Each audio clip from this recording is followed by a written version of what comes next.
Hi guys, war two movie review. NTR అన్న war two మూవీతో hit కొట్టారా లేదా కంప్లీట్ ఈ వీడియోలో అయితే మాట్లాడుకుందాం. సో ఇంకా లేట్ చేయకుండా రివ్యూలో అయితే వెళ్ళిపోతాం. సో మూవీ ఎలా ఉందంటే మూవీ అయితే బాగుంది భయ్య నాకైతే. కాకపోతే డైరెక్టర్ యూనిక్ పాయింట్ తీసుకున్నాడు, కానీ దాన్ని ఎగ్జిక్యూట్ చేయడంలో కొంచెం తడబడినట్టు నాకైతే అనిపించింది. మూవీ స్టార్ట్ అవ్వడమే ఒక హాలీవుడ్ మూవీ చూస్తున్నాం ఏంట్రా బై అని అలా అనిపిస్తుంది మూవీ స్టార్టింగ్ లోనే.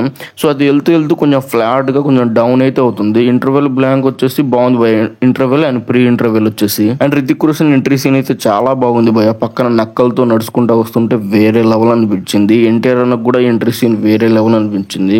నేను చెప్తున్నా కదా, ఈ మూవీ కేవలం ఎన్టీఆర్ అన్న కోసమే నేను చూడడానికి అయితే వెళ్ళాను. తన భుజాల మీద అయితే మోసాడు భయ వార్ టూ మూవీని ఎన్టీఆర్ అన్న అయితే. అండ్ ఈ మూవీలో విఎఫ్ఎక్స్ అయితే కొంచెం బ్యాడ్ గా అయితే ఉన్నాయి భయ. ట్రైన్ సీక్వెన్స్ గానీ మనకి బోర్డు లో వచ్చే సీక్వెన్స్ అక్కడక్కడ కొంచెం డల్ అయితే ఉంటాయి విఎఫ్ఎక్స్. అండ్ ఏరోప్లేన్ సీక్వెన్స్ లో కొంచెం కేర్ తీసుకుంటే బాగుంటుంది. విఎఫ్ఎక్స్ అయితే కొంచెం పూర్గా అయితే ఉన్నాయి. అండ్ రితిక్ రోషన్ అండ్ ఎన్టీఆర్ అన్న అయితే నువ్వా నేనట్టు అయితే నటించారు భయ. డాన్స్ మాత్రం అమ్మో చిన్న కొట్టేశారు, ఎవరిని చూడాలో అర్థం కాలేదు నాకైతే. అండ్ ఈ మూవీలో కీరాదు అని బిగ్నీ సీన్స్ అయితే లేవు భయ, తీసి పడేశారు. ఫ్యామిలీస్ అయితే మంచిగా ఎంజాయ్ చేయొచ్చు ఈ మూవీని ఫుల్ గా. అండ్ క్లైమాక్స్ లో వచ్చే ఫైట్ సీక్వెన్స్ మాత్రం వేరే లెవెల్ అనిపించింది భయ. వీళ్ళిద్దరు కొట్టుకుంటా ఉంటుంటే వామ్మో గూజ్ బంప్స్ వచ్చింది నాకైతే. అండ్ అక్కడ బ్యాక్గ్రౌండ్ మ్యూజిక్ కొంచెం ఓకే, ఇంకా కొంచెం బ్యాక్గ్రౌండ్ మ్యూజిక్ బెటర్ గా ఉంటే బాగుండేది. సాంగ్స్ అయితే ఓకే భయ్య, మనకి అంటే హిందీ మూవీ డబ్బు కాబట్టి సో సాంగ్స్ అయితే ఓకే మరి అంత బాగా అయితే నాకు ఎక్కలేదు సాంగ్స్ అయితే. ఓవరాల్ గా మూవీ చూడాలా వద్దంటే మూవీ అయితే బాగుంది భయ్య. కాకపోతే స్పై యూనివర్స్ లో కొంచెం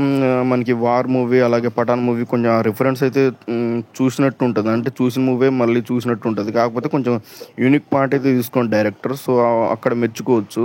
సో మూవీ అయితే ఓవరాల్ గా బాగుంది భయ్య. మన ఎన్టీఆర్ అన్న రితిక్ రోషన్ అయితే చూడొచ్చు వాళ్ళ కోసం బరాబర్. మూవీ అయితే నాకైతే నచ్చింది, మీకు కూడా నచ్చొచ్చు, వెళ్ళి మీరైతే చూసేయండి మూవీ. సో ఈ మూవీకి నేను ఇచ్చే రేటింగ్ వచ్చేసి 3.5 భయ్య.